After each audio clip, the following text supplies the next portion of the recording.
我只向于刚、栾云平上家去，有的时候孙胖子一到差不多11、2月，就挨家我这儿于老师那儿送点虫子，黑白虫呗，送来。哎，正好那回家里有这么一个玻璃盆，栾云平半夜里弄点土把底儿都砸上，哎，把这个油葫芦都扔到里边去啊，找点东西的给隔开，要不他打架啊。但是搁在那儿也挺好玩的，这就是个乐啊，花钱不多，找乐不少。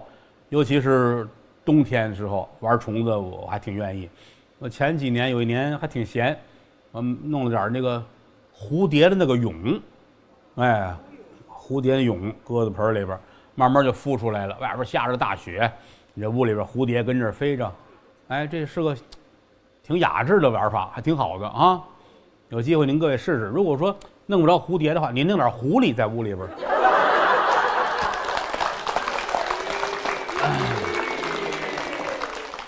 这一看就是我来之前有人教你们了。没有。不光有，你们还练了好几遍呢。你们跟这儿背词儿，我都听见了。行啊，开心就好啊。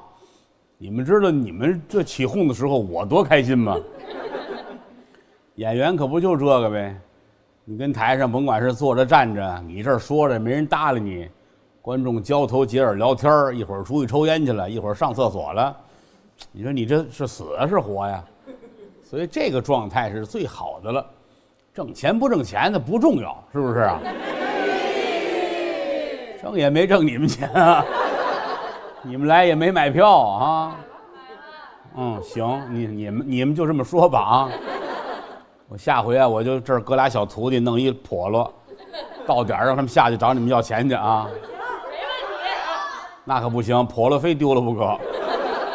啊，就你们这如狼似虎这状态啊。哎呀，谢谢吧。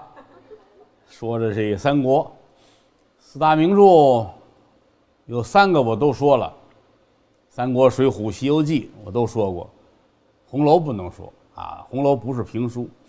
当然您要非愿意说的话也没人拦着，说书嘛，什么书都能说，这个不抬杠。来本书怎样当木匠，对吧？你看看，你愿意说那也能说，你愿意说是你愿意说，有没人愿意听是另一回事，有人愿意听还愿意给钱那是另一回事啊。所以说咱别抬杠，按照评书界内行的规矩来说呢，这《红楼梦》是看的书，不是听的书，它也没法掰开了揉碎了撕开讲。然后您听三国不也是吗？您拿我这三国，你看到现在录了好几十回了，啊，1个钟头一段，好几十回了。您拿这跟原文对去，我现在连原文这么一点还没说完呢，对不对啊？好多话那也不是原作者说的，都是说相声的说的。这就是听书跟看书的区别，要看故事以外的东西。你包括我说《水浒》也是，你《水浒》那电视剧都拍烂了。电影也有，京剧、河北梆子、评剧、豫剧，在戏曲的舞台上，《水浒》的故事，这不演了上百年得有吗？你说你能新鲜到哪儿去？对不对啊？我们就得看文字背后的东西，很多时候就得研究这个人啊。你看这个豹子头林冲啊，好汉武松、宋江，就这些人，您看的时候是一个状态，他可能在京剧舞台上表现不一样。在河北梆子那儿呢是那么个唱法，电视剧跟电影又不一样，因为每一个导演心目中的作品他是有自己的想法和概念的，但到评书这儿呢就得把它掰开了揉碎了，都摊在桌子上给您各位讲，它到底是因为什么，我是怎么认为的，这也跟说书先生的文化水平是有关系的。豹子头林冲一般来说是说书的，一说林冲一般就是把他呀什么赵云呐，反正模样长相穿着差不多了，都搁一类。说一个活就相当于1万个活了。一说胡德海，那就跟什么程咬金呐，孟良交赞都是一回事了。啊，一说皇上这一堆都是一回事，但其实这是不讲理。你要说清末民初，您这么说书可以，那会儿观众他有的没这么多有文化的，您随便说呗，一说一乐的事儿。现在不行，现在是都有手机，对吧？你们这是因为进棚啊，给你们收了。对吧？你记性好点了，你出去之后要个手机，你一搜，刚才他说那胡说八道，说的不准，你这马上人就看你不值钱了，对不对啊？那林冲在书里边一塑造，那就是英雄人物，但其实你要按我来说，林冲这个人有问题。你看看，比如说啊，林冲80万禁军教头，80万归他管，那还了得吗？很厉害呀。但是你看，那媳妇儿让人家高衙内欺负，一点辙没有。面对权力，表现出那个状态来，很认怂的样子啊，这个不行，那个不行，害怕我忍了吧。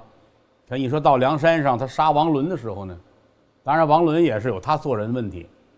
王伦这个思维啊，这个心眼儿啊，这个心态啊，梁山是我是最早住进来的，这个地方是我的，山上结那野果都是我的，吃不了我也把它弄起来，打山上落那鸟也是我的，鸟蛋也都是我的，啊，所以别人别动我的地方，这是我的，这个1亩3分地啊，都得归我管，谁也不要抢我的，所以你们得走。他把自个儿这一块弄成一个羊圈，你弄成羊圈，你就是那个羊啊，你是不是？所以说要透过文字看他故事背后。大型集体起哄沉浸式节目哈，哎，不多见啊，谢谢吧。你要说《聊斋》呀，妖魔鬼怪、鬼狐传啊，大伙儿这么喜欢，还有情可原。说个三国，您各位还能这么捧啊，这是让我非常的感慨。这观众这都是有文化的啊，有时候也得说点违心的话啊。挺好，当然了，这个说书的过程当中，您各位要觉着，哎，哪个地儿有问题，某一个字用的不准确啊，您也想方设法的告诉我，反正我也不改啊。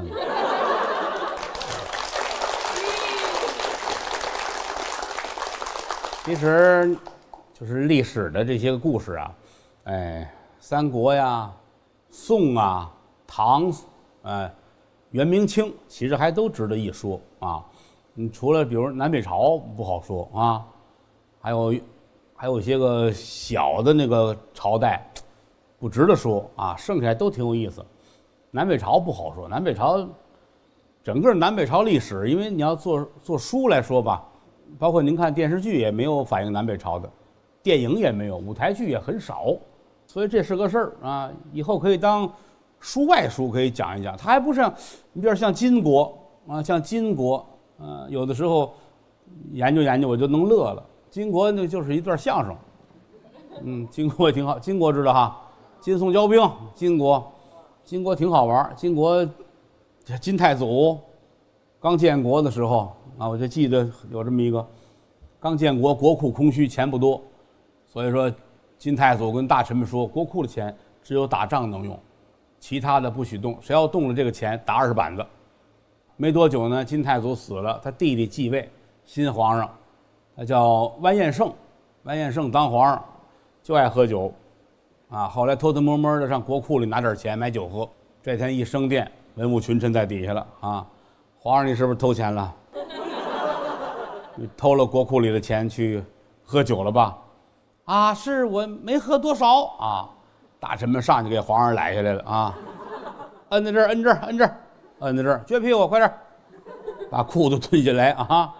打20板，打20板，打完了给提上，给提上。这皇上把裤提好，记得了，给扶上去。皇上跟上面坐着啊，文武群臣都跪那儿，臣等请罪啊！皇上还赞美大伙儿重卿打得是啊，打得对啊，这挺好玩的。金国的末帝。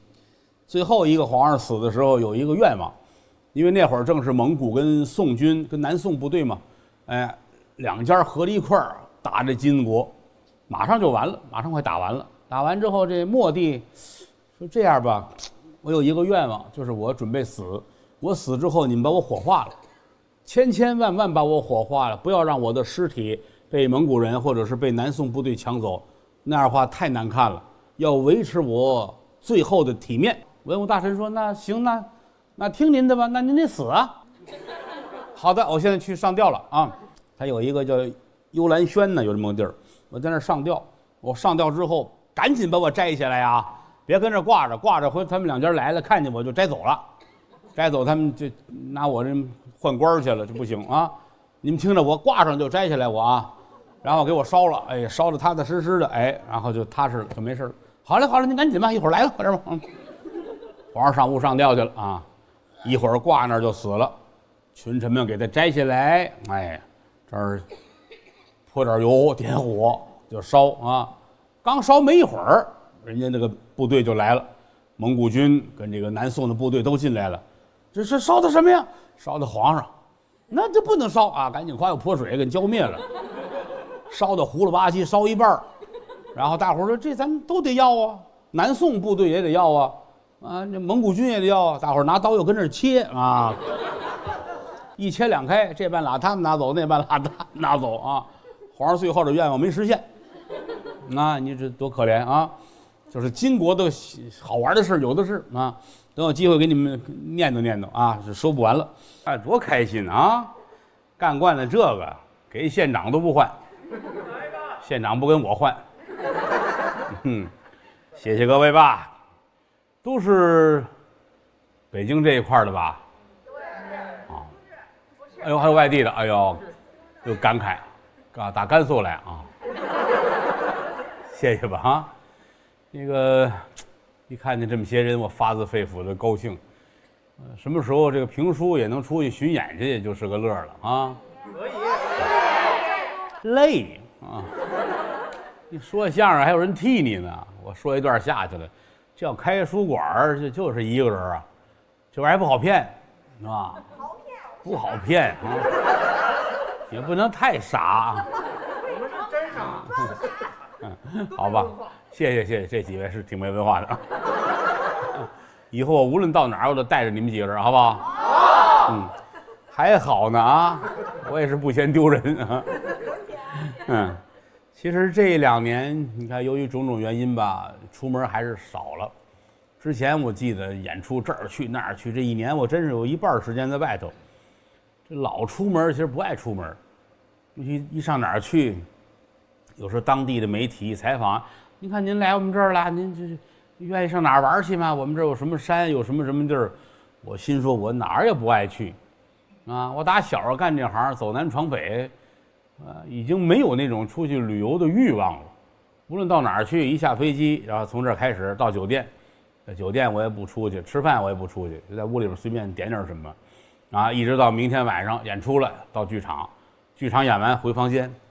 睡宿觉，转天就走了，就天天是这样。哎，说哪儿什么风景区啊什么，我真没去过。不像我们那儿有些个小孩们哈，还有高老师高峰，无论到哪儿还得上人家动物园看看去啊。这也是他当年说相声年轻那会儿，我没带他去过动物园啊，耽误孩子了。不爱出门，出门麻烦啊，还得住酒店。这些年住酒店可是没少出事儿。净是笑话，我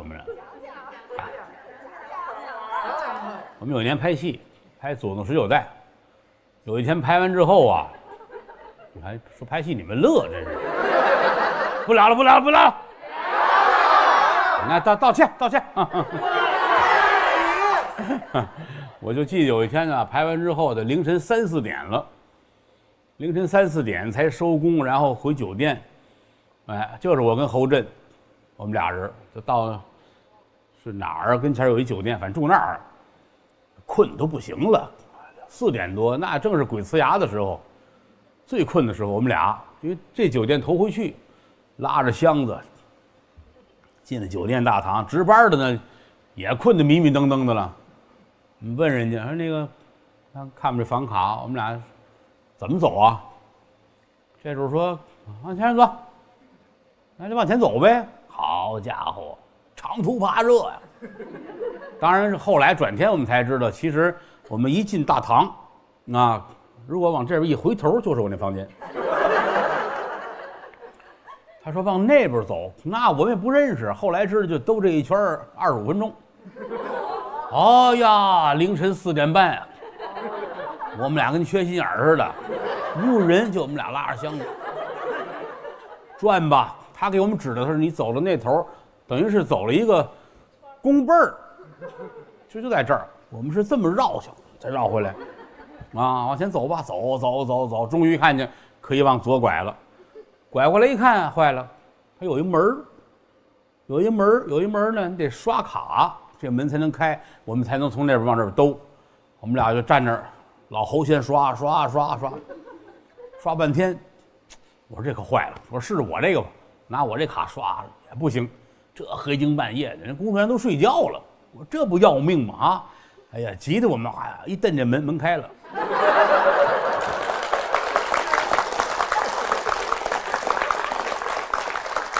他是不用刷卡呀，啊，这门没锁，走吧，终于打开门了，我们俩就往里边走。哎呀，从那边往这边兜啊，哎呀，这通走着腿都木了，啊，因为看窗户外边太阳都快出来了。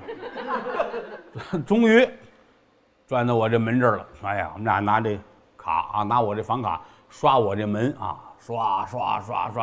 刷了那半天呢，我都快翻脸了。我那么好脾气人都快翻脸了，刷门还是不行，这不要了命了吗？哎，再一看呢，是刷不开。我们俩拿这卡呀，在门帘那儿蹭啊。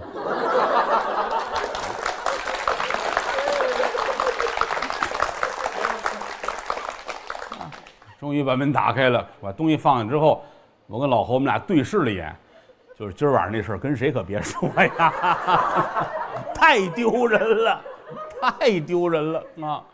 这一晃，这事也好多年，确实没跟别人说过啊。哎，各位给我传播一下这事吧。这事儿多了，我伤眼去。主办方安排7星酒店，太豪华了，住的我都瘆得慌，太豪华了。就整扇儿的大玻璃啊，就一进他这屋就好跟这棚似的，大玻璃。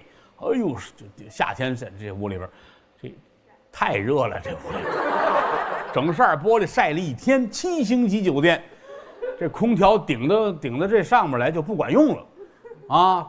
早晨起来，我那连经纪人在助理他们过来送吃的，他们叫开门进门，他们都乐了，啊！因为炕上实在睡不了，我跟地上铺了一单子躺了一宿。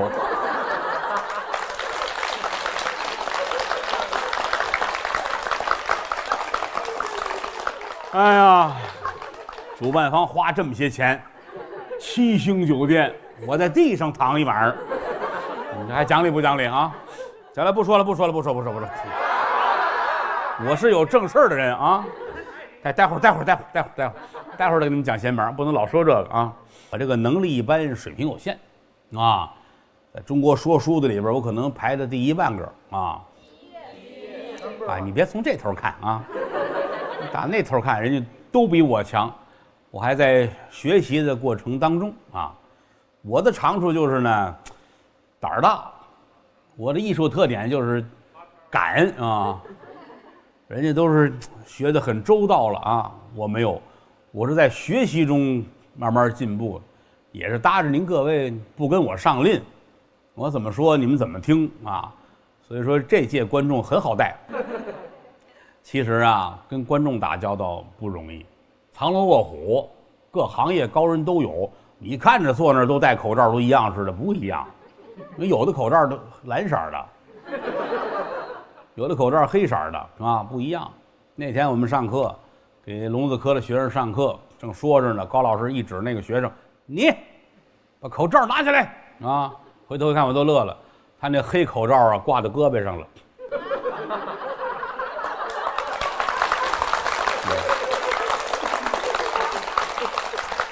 你看。就显得家里有事儿似的，啊，哎，你们听书戴口罩没问题，说书不能戴口罩啊！你说我哪天坐着戴口罩，画一嘴哈，不像话。上台也不让戴口罩，眼镜也不让戴，手表也不让戴。我们这行就这样。过去老先生真有说法，不让戴手表，啊，就怕观众看见，嚯，大金表，花我钱买的啊。眼镜也是，前有那个演员，你看高英培、范振钰先生。这俩人的眼镜，好家伙，跟瓶子底儿似的，啊！这俩人最大特点，他们俩说相声不懂得害怕。这个说相声怕什么知道吗？怕台下来同行，啊，这儿来几个，比如来几个学生，他们站台上说相声，我跟于老师要在底下看他们，他会紧张，啊，哟，好家伙，他们俩在这儿，我说的对不对？会紧张。唯独高英培、范振钰2位前辈在台上说相声，底下坐着什么侯宝林先生、马三立先生，坐底下他俩不害怕，他俩人摘了眼镜，什么都看不见。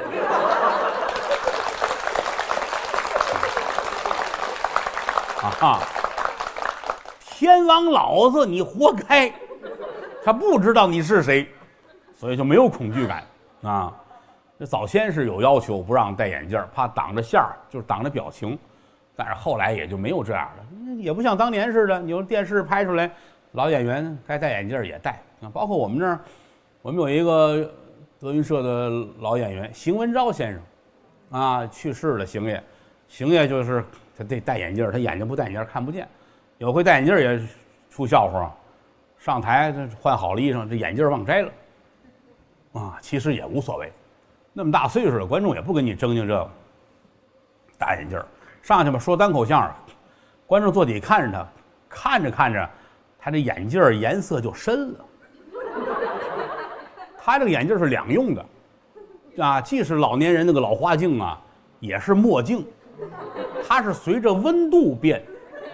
他走到外边，太阳地一晒，哗就黑了，墨镜了。他上台刚上来的时候，这片是干净的，都看得见眼睛。台上有灯啊，灯晒着，慢慢就黑了。观众坐底，哟，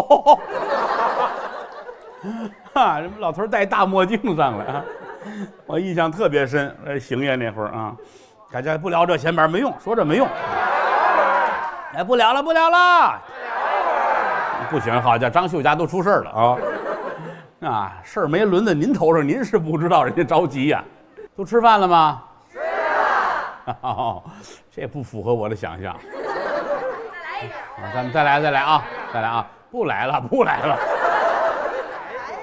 啊，再来啊！吃饭了吗？没有。该。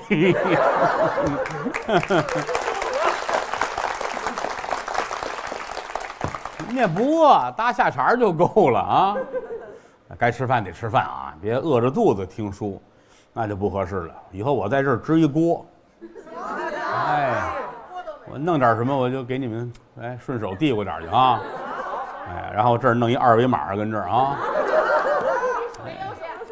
手机都没有啊，那你们就得买我的卡了。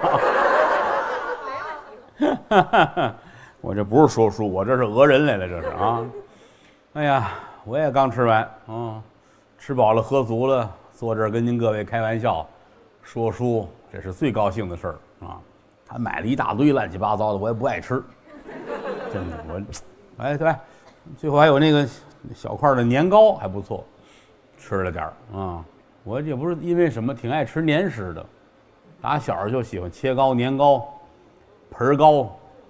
粽子就这类吧，黏不筋的，有枣有馅儿，就挺爱吃的啊。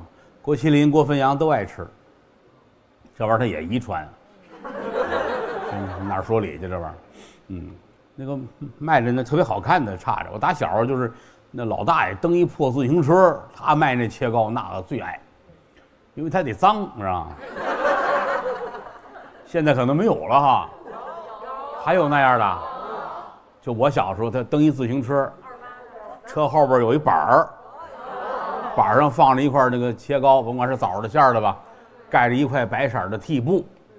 他这车后边有一桶，破铁皮桶，里边有水，水里插着一把刀。有这个哈？呵，这最好吃了啊，因为它不干净，你知道吗？我们小时候就是一看这就拦着他，然后。买个5毛钱的，多少钱？那会儿也没钱，小孩们就吃这个。哎，他给你拿那刀，现在想挺脏的，那破铁皮桶里边啊，蘸着水切一块，他给你搁点糖，他也不是正经的，咱们说那个绵白糖什么的也不是，说这糖精不糖精的那个玩意儿，反正抹点也能甜，就挺爱吃的。我有印象，就是小的时候在天津有一次。我门口几个半大小子吧，我小有比我大的，有那个16、17的那个，我们跟那儿买切糕吃，一人拖一块。他那切糕枣不好，这切糕这个枣很重要，他那枣又大又酸也不灵。结果我们那个有一挺愣的，我印象特别深，到现在还记得他就翻脸了，一吃不好吃，哎，卖切糕的吓一跳，他也反正也没打人没骂人，他把手里这块切糕啊不带着纸呢吗？旁边电线杆子，咵他贴上面了啊！我印象特别深啊，就那么吃切糕那么一回啊，这不能聊这，聊这还有完啊！不聊了，不聊了。好多人在网上都批评我了啊，没有正文。哦，少说，尽量少说，要说点正文啊。不要正文啊，那行，你就够没正文了你。难道德选啊，7、8岁那会儿学说书，头一个定场诗就是这个，又简单啊，这个道理又明显。难道德选，不对知音不可谈，对了知音谈几句，不对知音枉费舌尖。哎，对，这话说的特别有道理，尤其说书，货卖于实家。我们这行就这样，一货找一主，一路玩意儿惊动一路主顾，一路宴席款待一路宾朋。啊，有人喜欢郭德纲，呵，郭德纲这么好那么好，一定会有人不爱听郭德纲，啊，会有了。您各位不用安慰我，一人难称百人心，你不要指望全世界人都爱听你，都喜欢你，那个不符合天道。有你的饭，有人爱看你，这就知足，这就很好。说有人来了，郭德纲你这评书不爱听，你看老先生张三李四，那没办法，人家好，您听他的吧，我伺候不了您，咱们没有这份缘分，也就到这儿了。他欣赏角度不一样啊，对不对？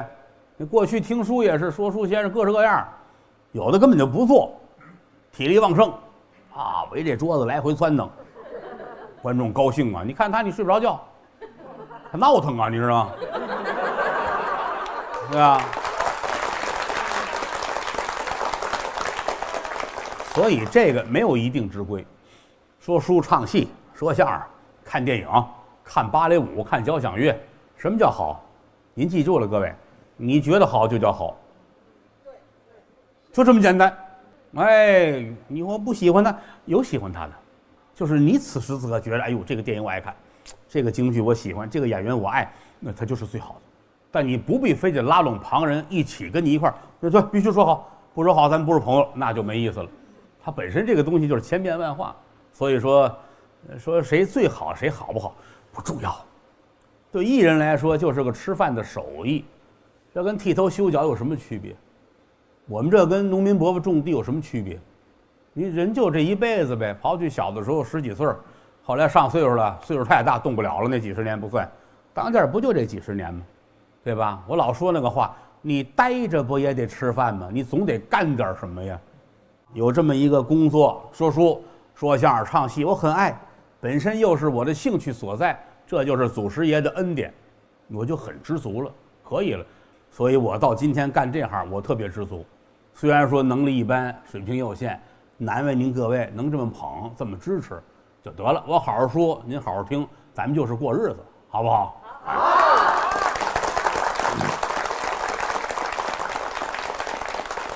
我今天没吃切糕，以后你们再来看我来，不用买鲜花什么的啊。哎，那切糕来块纸贴电杆子上，你们就往屋里去，我在门口给你们看着，别掉了。现在其实有时特别怀念小时候吃的这些东西，可能是岁数大了。你看，其实现在进了超市，什么都有，琳琅满目的，勾不起兴趣来。啊，一看这个推车卖这个，哎呦高兴。尤其那会儿，我记得大马车还能进城的时候哈，拉一车西瓜，拉一车香瓜，那个一帮老太太跟那儿挑，我都觉得哎呀，烟火气，活着有意思。包括卖山楂糕的，你们谁见过？跟卖切糕一模一样。推一车后边板上来块布掀开了，那个是切糕，他这是山楂糕，他那个淀粉搁的还多，是不是？而且搁到嘴里边不用像你买的那个那么结实。啊，水了吧唧，哎呀呵，可爱吃了，就爱吃这个。我们那年在那个杨村拍戏，07年0几年，杨村有那个骑着自行车卖散装臭豆腐的，太好了，关键它臭啊。你买那皮儿的那个，其实就这么回事儿，当然人家可能工艺也讲究，卫生也好多好哈，但是它确实没有那散装的那臭。那会儿我们拍戏，尤其是于谦老师他这帮人，爱的都不行了，天天的告诉厨子煮面，他们拿那臭豆腐拌面吃。这可是个过去雅致的吃法，尤其北京城竟是大画家、大书法家、刻戳的，就这帮人常年混在琉璃厂的大画家们净吃这个。哎，热面条、锅条，来点白菜丝儿，切完之后来这臭豆腐，呱呱呱呱呱一搅，好，他吃的倍儿香，这屋都待不了人了。那会儿在那儿拍戏，谦儿哥他们天天吃这个，天天吃这个。我那会儿都不爱理他们。怎么又说这个了？不说这个了。哎，不聊了，不聊，这会儿时间又过去了啊。那不合适，人家网上人家回来好多人就指责我啊。行了，哎，别跟人起哄了，你们。